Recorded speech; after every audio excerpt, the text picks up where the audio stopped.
Officially licensed ആർസിനെ പറ്റി ആലോചിച്ച് ആരും ടെൻഷൻ ആവണ്ട കേട്ടോ. സാധനം ഇപ്പൊ വരുന്നത് എന്നൊക്കെ പറഞ്ഞാൽ ഫുൾ അപ്ഡേഷൻ ആയിട്ട് മോഡിഫൈഡ് ആയിട്ടുള്ള സാധനമാണ് വരുന്നത്. ഇതൊക്കെ കണ്ടെങ്കില് മുന്നേ വാങ്ങണ എൽസിക്കൊക്കെ എന്ന് പറഞ്ഞാൽ നമ്മൾ ഈ സാധനമൊക്കെ നമ്മൾ എന്താക്കേണ്ടിനി മെറ്റൽ നമ്മൾ പർച്ചേസ് ചെയ്ത് വാങ്ങേണ്ടിനി. ഇതാകുമ്പോൾ നമുക്ക് പർച്ചേസ് ചെയ്യണ്ട, കമ്പനി തന്നെ കൊടുക്കുന്നുണ്ട് കേട്ടോ. പക്ക മോഡിഫൈഡ് സാധനം എന്ന് പറഞ്ഞാല് അത് നമ്മുടെ ടയോട്ടന്റെ ഒഫീഷ്യലി ലൈസൻസ്ഡ് ആർസി മാത്രമാണെന്ന് ഞാൻ പറയും. കാരണം എന്ന് പറഞ്ഞാൽ ഇത് ഞാൻ എക്സ്പീരിയൻസ് ചെയ്തുകൊണ്ടിരിക്കുകയാണ്. ഇതേപോലെ ഇതുണ്ടെങ്കില് ഏതാണ് ഒരു ഒന്നൊന്നര വെയിറ്റ് ഒരു ഈ സാധനം എങ്ങനെ എവിടെ വെച്ചാലും പറക്കണ ഐറ്റാണ് ഇട്ടത്. സാധനം നോക്കി ഇതിന്റെ റിമോട്ട് നോക്കി ഒരു ക്വാളിറ്റി പ്രീമിയം സാധനമാണിത്. ഇതിന്റെ ഫങ്ഷൻസും കാര്യങ്ങളും കണ്ടെങ്കിൽ റിവേഴ്സിലും ക്രൂയിസ് കൺട്രോളിംഗ് ഉണ്ട്, അതുപോലെ തന്നെ ഫ്രണ്ടൊക്കെ ആണെങ്കിൽ അതും ക്രൂയിസ് കൺട്രോളിംഗ് ഇതിനുണ്ട് കേട്ടോ.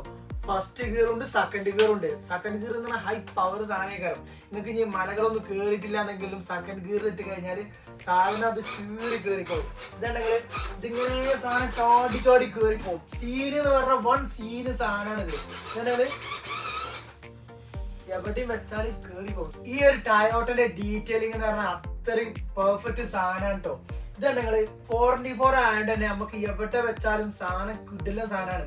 ഒരുപാട് ഫങ്ഷൻസിന് ഗീറ് കാര്യങ്ങള് അതുപോലെ തന്നെ അലൈൻമെന്റ് സെറ്റ് ചെയ്യാനുള്ള ഫുള്ള് എക്യുപ്മെന്റ്സ് ഈ ഒരു റിമോട്ട് പോലെ കമ്പനി കൊടുത്തിട്ടുണ്ട് കേട്ടോ. ഓഫ് റോഡിനാണെങ്കിലും ഓൺ റോഡിനാണെങ്കിലും ഒരു കിട്ടില്ല പോലത്തെ സാധനം കേട്ടോ. അത് കണ്ടെങ്കിൽ എന്തോ ബെൽപ്പ് നോക്കി ഇതിന്റെ സീന് തന്നെ വൺ സീന് സാധനം. ആർക്കെങ്കിലും ഈ ഒരു ടയോട്ടന്റെ ഒഫീഷ്യൽ സാധനം ആണെന്നുണ്ടെങ്കിൽ ഈ കാണുന്ന നമ്പറിൽ ഒന്ന് കോൺടാക്ട് ചെയ്ത് കഴിഞ്ഞാൽ ഇതിന്റെ ഫുൾ ഡീറ്റെയിൽസ് നമ്മൾ നിങ്ങൾക്ക് അപ്ഡേറ്റ് ചെയ്തിട്ടോ. അപ്പൊ അങ്ങനെ എടുക്കല്ലേ ഏറെക്കുറെ